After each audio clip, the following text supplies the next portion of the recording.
Hey, Shelly. Hope you're having a great week so far. Today, I just want to share with you step by step how we're going to help you attract more enrollment opportunities moving forward and without spending a dime on advertising. So, Shelly, this is the same advice I would give you if you hired me for one on one consulting. And by the end of this video, you're also going to know exactly how to outrank your competition in the map listings as well as in the organic listings in your local area.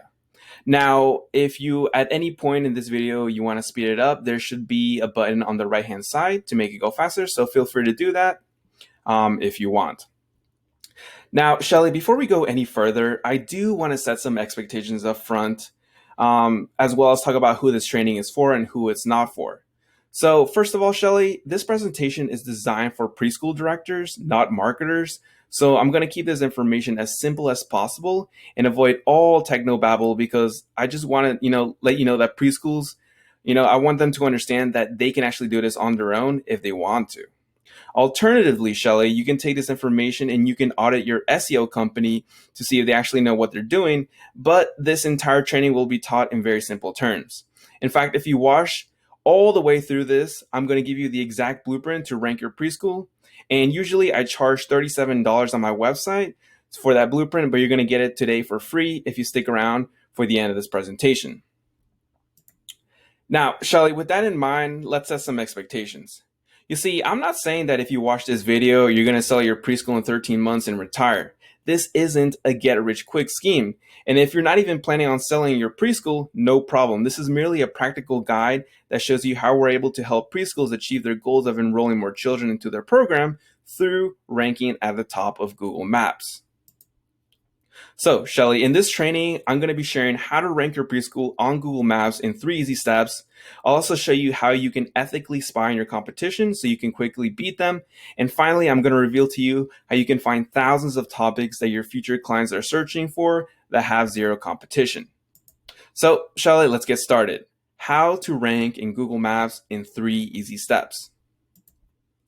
Now, Shelly, as a local business, you already know that people are turning to Google to search for what you offer. But what you may not know is that there are actually only 3 ways to get found on local searches, and 2 of them don't require you to pay for ads. So at the top, we have the paid listings, and then below that, we have the maps listings, and then below that, we have the organic listings. Now, Shelly, the paid listings are really, really great if you have a big budget and if you want to generate immediate traffic. And these top spots are so valuable that preschools pay up to $12 per click just for this keyword, preschool rest in Virginia. But there's a downside to this. You see, Shelly, it doesn't matter who's searching for that term or your business. It could be a marketing company. Well, you're going to get charged $12. Current client looking for your number, $12 as well. Competitor trying to blow up your ad budget, $12. So, Shelly, it doesn't matter. Google doesn't discriminate. It can't tell the difference. And most importantly, they don't care. But when you rank in maps, Shelly, you don't have to pay. You get these clicks worth tens of thousands of dollars without even have to pay a dime for ads. So, Shelly, imagine how much money you could save over the life of your preschool by just investing in SEO. Okay, now the good news, Shelly, is that a lot of the work that we're going to be doing to get found in the map listing is also going to carry over and help you rank in the organic listings. So that means you can be found twice without paying for ads, which translates into total Google domination. So, Shelly, in our SEO strategy, what we really focus on is the Google 3-pack, aka the map listing. Because with our clients, the biggest thing we focus on is phone calls because ranking is great and so is website traffic. But at the end of the day, website traffic and ranking don't pay the bills. Phone calls pay the bills. And Shelly, we understand that for our clients. So we're especially sensitive to the fact that we have to get you in this Google 3-pack because that is where most of the phone calls will come from. And so that is what you are going to be learning today. Now, Shelly, historically, SEO has always been loaded with confusing technobabble. And maybe you've heard terms like black hat SEO, white hat SEO, gray hat SEO, or maybe you heard about keywords, meta tags, schema, and the list goes on and on and on. But the reality is that ranking in Google Maps comes down to 3 things: relevance, prominence, and distance.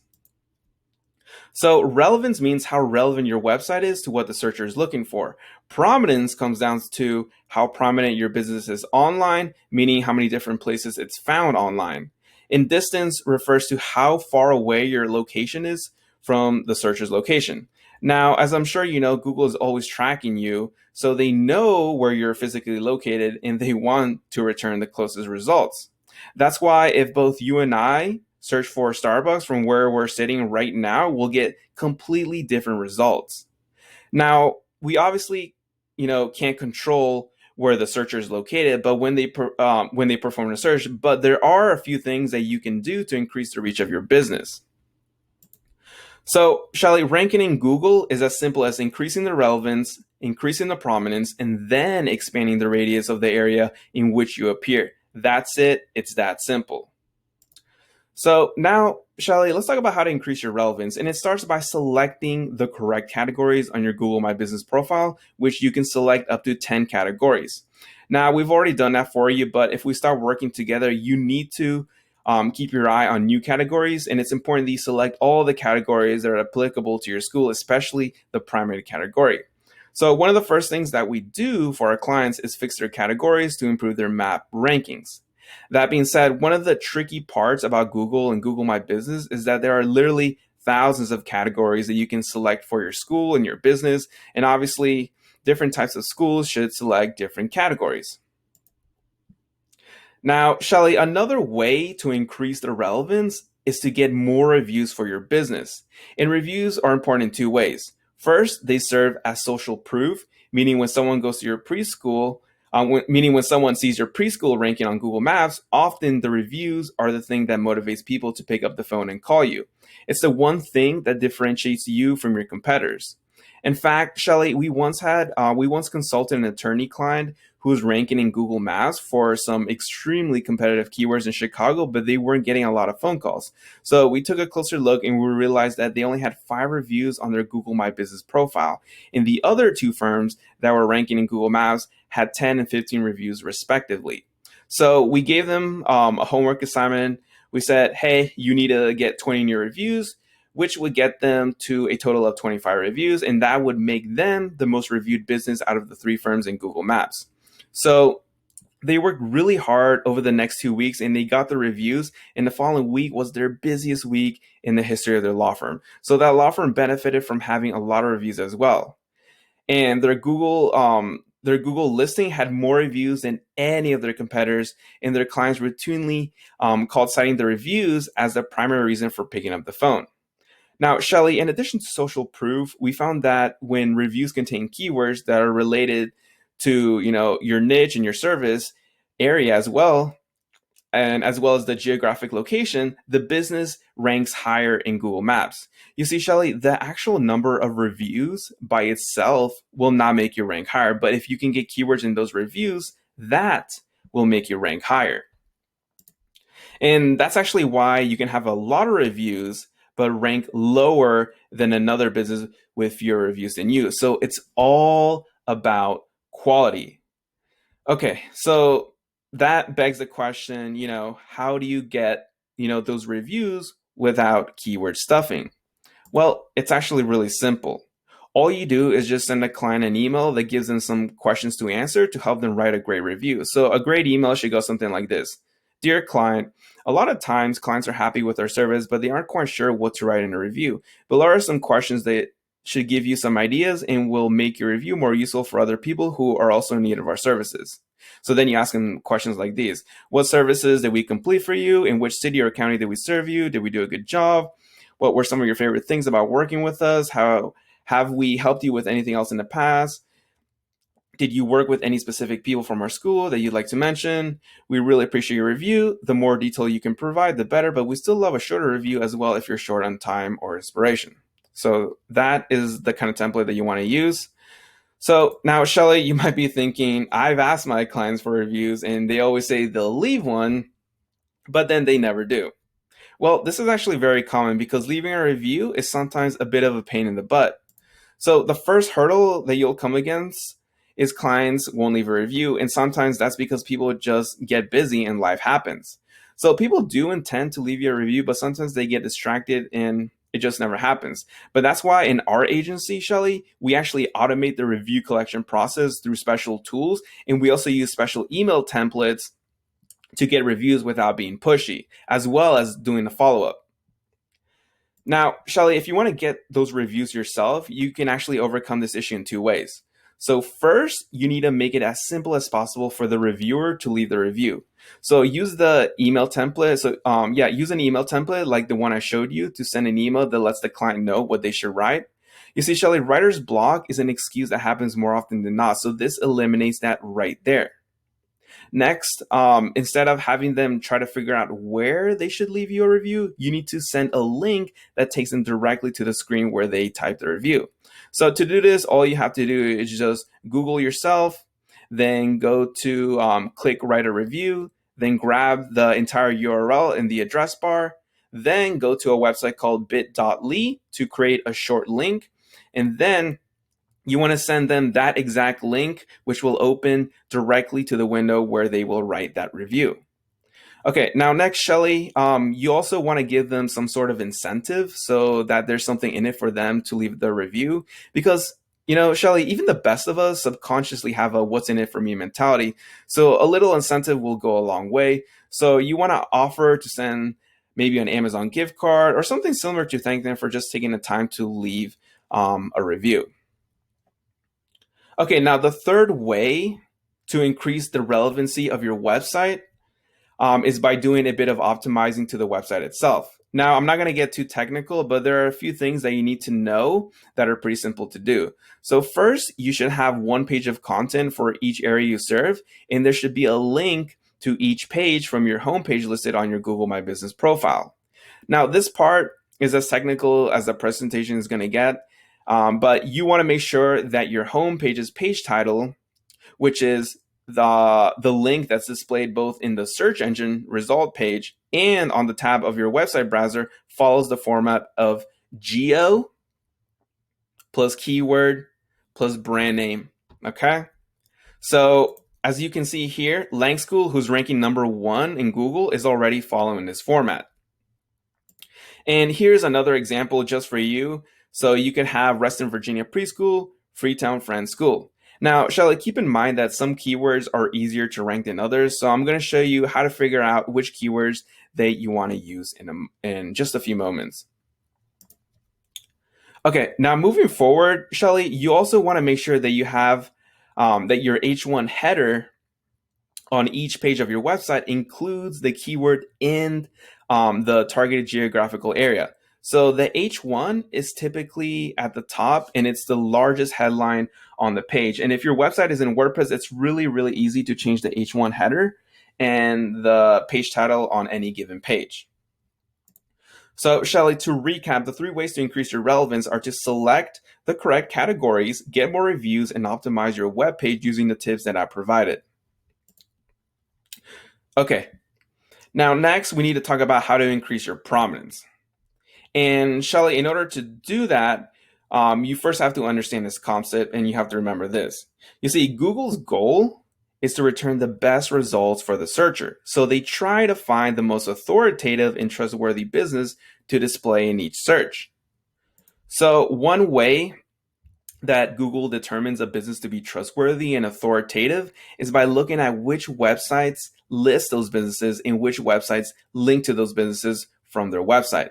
So the easiest way to increase prominence is by building business citations or business listings. Now, back in the old days of SEO, the strategy used to be to just build as many listings and citations as possible, which was ultimately a huge pain in the neck because we got to do it all manually. But now, Shelly, it's all about quality listings over quantity. So you want to make sure that you have the essential citations built for your school so that you can ensure that you're appearing where Google expects you to appear. So, Shelly, some of these listings and citations are paid, some are free, but all of these are important. And some of the most important listings for businesses, for all businesses to have completed are Yelp, Yahoo, Foursquare, Better Business Bureau, and Info USA. Now, Shelly, additionally, you should try to get listings on your local Chamber of Commerce and in your local newspaper business directory if they have one. And in just a bit, I'm also going to teach you how to spy I'm sorry. Now I'm actually going to teach you in a bit. I'm actually going to teach you how to spy on your competition, so you can see exactly which directories they're a part of, so you can see which directories that you want to focus on. Now, another thing that you want to keep in mind, Shelly, is that you want to make sure that you use the exact same name, address, and phone number on all these listings, because consistency is key when it comes to ranking in Google. So if one listing has LLC and another doesn't, you need to fix that.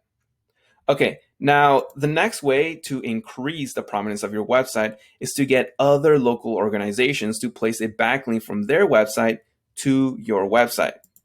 You see, Shelly, when multiple websites that are all located within the same geographical area link to a website, it's a very strong signal to Google that that website is relevant to the area. Now, for our clients, Shelly, we typically look at youth sports organizations such as youth soccer, baseball, hockey, football, softball, dance, lacrosse, or anything else like that. And then we email those people, those organizations, and we offer to make a donation in the range of $100 to $300. But we also indicate that we'd like a link from their website to ours. And typically, a decent number of organizations that we contact will give us a link for a small donation, and this greatly boosts our client's website. So, Shelly, if you want to create relevant business listings for your preschool and get links from other local organizations to your website, you really need to do that, because Google will see you as more prominent.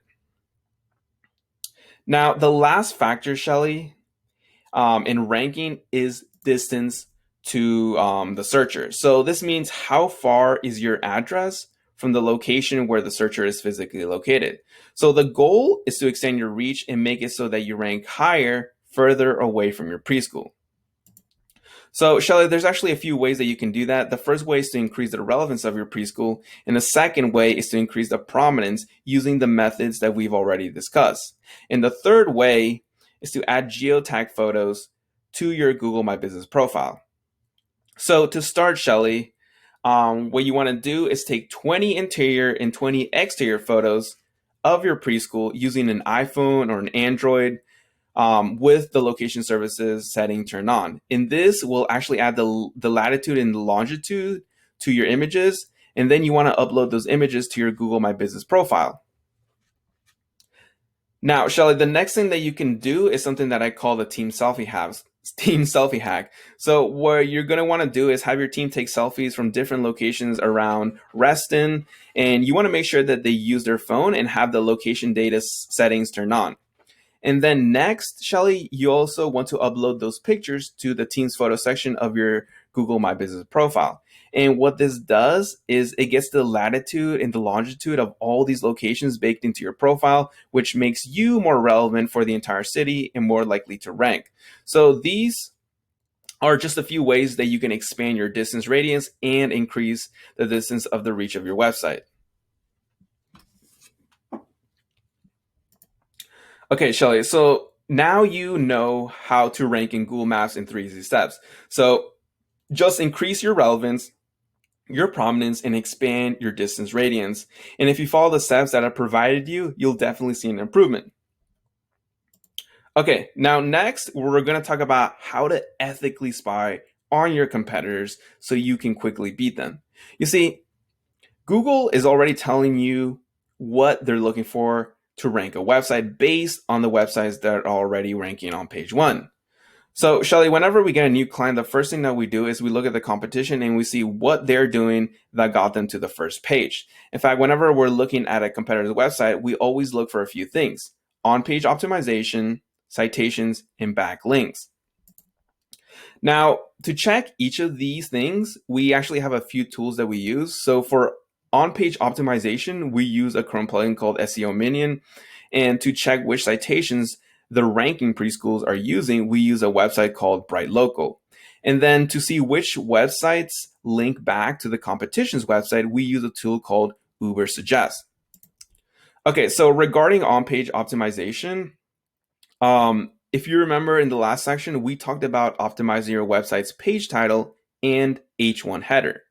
Well, the way that we know how to optimize this is by looking at your competition's page title and their H1 header to see what Google is favoring. So we start out by entering our main keyword in Google and making a note of all the websites that are ranking on the first page. And by the way, you want to skip the ads, the directory in the directory listings such as Yelp, so don't count that. And then next, we typically create an Excel or a Google Sheet file that has 4 columns with keyword URL, page, title, and H1. And then we start by opening each site in a new tab. Then we click on the SEO Minion plugin and we look at the page info section. So you also want to know the page title as well and the H1. And after you do a few of these, you'll start to see a pattern emerge. So identify the pattern, and that is what Google is looking for to rank for that particular search. Okay, so now that we know what our page titles and our H1 headers needs to be, it's time to head to Bright Local. So here are some plans that you can choose from, and I recommend that I recommend the single business option if you're doing this yourself. Okay, now inside the tool, Bright Local will actually return the top 5 businesses that are ranking in the maps for your niche. And if you scroll down, you'll also see a list of websites. More specifically, these are citations and business mentions that your top competitors in the search have, excluding any that you already have. So, Shelly, using this information, you can see exactly which directory listings are important because all of your competitors that are ranking well on Google are on those sites. So all you have to do is just go through the list, and if several of your competitors are listed, you now know that you have to create a listing on that website as well. So yeah, it's pretty simple. Okay, now another critical part of ranking well in Google is getting websites to link to you. You see, Shelly, when one website links to your website, it's almost like having that website voting for you or vouching for your credibility. So look at it this way. If the New York Times links to your website, well, then Google sees that link and knows a few things. So first of all, it knows that the New York Times is a large website with a lot of authority. They also know that they have millions of websites that link to them, and they have lots of content. So Google sees them as very authoritative. And they also see that websites that are loaded with authority typically don't link to spammy websites. So because the New York Times links to your website, you must also be credible and have some level of authority because otherwise they wouldn't link to you. So because of this, Google is more likely to rank you higher than they would otherwise. Now, obviously, Shelly, not everyone can get links from the New York Times, and this happens on many different levels, all the way from small websites such as local sponsorship sites that we discussed before, all the way to the New York Times and other large websites. In fact, the amount of authority that they pass on depends on a few factors, but it's mostly based on the authority of the website itself. So now, in order to get backlinks that are within your reach, I would suggest that you make a list of your competitors. The same ones that are ranking well on Google, and then you want to enter each of them into a tool that we call Uber Suggest. Now, this tool costs about $50 per month, but it's worth it because this will actually show us which websites are linking to our competitors' websites. So we log into Uber Suggest, and then we enter the URL of your first competitor. Then we click on the Backlinks tab, and then we see which websites are linking to them. So now you should have a list of the websites that are linking to your competitors. So all you have to do is just go through the list and get as many of those websites to link to you as well. So Shelly, with that in mind, you now know how to ethically spy on your competitors so that you can quickly beat them. Now, lastly, Shelly, I'm going to show you how to find thousands of searches performed by your potential clients that have zero competition. And this strategy that I'm about to show you is a major part of what we do for our clients because it's so effective. You see, Shelly, when people think about SEO, they typically want to be number one for the most obvious keywords, such as preschool, daycare, or nursery school, etc. And I'm not saying that you shouldn't focus on those keywords because you absolutely should, but when you actually look at the data, there are way more searches for topics, related to your niche rather than those actual keywords themselves. For example, Shelly, someone looking for a preschool would also be likely to search for things like best preschool in Reston, Virginia, or questions about tuition. Now, you could sit down and make a giant list of every question under the sun and create a content for that, but I prefer to actually rely on data. You see, Shelly, there are tools that we can actually use that not only shows which questions people are actually asking in Google, but also how many times those questions are being asked. This way, we know what to focus our time, money, and energy on. So to do this, we use two tools. The first one is a plugin for Google Chrome called Keywords Everywhere, and the second tool is a website called Answer the Public. So if you want to do this yourself, then here are the credits that you can buy for Keywords Everywhere. Select the plan that's right for you, and then here is the plan that you're going to need to get for Answer the Public. Now, for some of these tools, there might be a free trial. I'm not sure if they still do that, but you usually have to pay. Okay, now once you have Keywords Everywhere installed, you want to head over to answerthepublic.com and enter a keyword related to your industry. So, for example, you can type in preschool, then once you click search, Answer the Public will pull all the questions that people are asking about that topic straight from Google using Google's auto suggest. Now, for your info, Shelly, auto suggest is based on searches that are searched multiple times. So if a question is stored by Google in auto suggest, it means that it has been searched many times. So click on the data button to see a list of questions. And if you have the Keywords Everywhere plugin installed, you're going to see also how many times those questions are being asked. Now, in this case, I've turned off my Keywords Everywhere plugin because I don't want to waste any credits that I bought. But if it's not off, you should see some numbers next to the questions. So now you can start to see the most popular searches and figure out what you should focus on first. Now, Shelly, what we typically do is not necessarily look at the individual questions, but instead we try to identify topics. So for example, if we see a lot of questions that are about the cost of preschool, then we know that we need to add a page to our client's website that is focused on how much preschool costs. So we typically prioritize the questions and topics that have the most monthly searches. Now, the reason that I love this strategy is because you're making your competition irrelevant. They're just focusing on main keywords and ignoring all the searches that people are performing, and this works especially well in extremely competitive and crowded markets. So, Shelly, today I've shown you the exact strategy that we use to help businesses get more customer opportunities through Google, and it's the same strategy that we still use to rank all of our clients' websites on Google. And in the maps, I showed you how to rank in the Google Maps in 3 easy steps, also how to ethically spy on your competitors so you can quickly beat them, and finally I showed you how you can find thousands of topics that your future clients are searching for with zero competition. Now, Shelly, I understand that I flew through this training pretty fast, and you may be a bit overwhelmed, but unfortunately I had to go this fast because there's a lot of information that I have to go through. But, at this point, Shelly, you have 2 options. So your first option is to take all of what you learned today and go ahead and implement it yourself. And your second option is to partner with someone who has a finely tuned team that has specific members dedicated to each step of the process. So Shelly, if you'd like my team and I to help you further, then I put together an SEO blueprint for your preschool, as well as a new proposal and agreement so we can continue helping you get more enrollment opportunities and so you don't lose the momentum that we've already done for you. Now, Shelly, these documents also have some bonuses and goodies inside. In fact, we're willing to eliminate our setup fee and give you a discount for 6 months and offer you a guarantee if you take action before Saturday, June 19th. And the reason we're doing this, Shelly, is because we want to support you during these times, and also because we've noticed that our best clients are the ones who take action and not just absorb information. So there should be an email coming to you today, or there should be a link below this video where you can see those documents. So thanks for your time, Shelly, and I look forward to working with you. Bye-bye.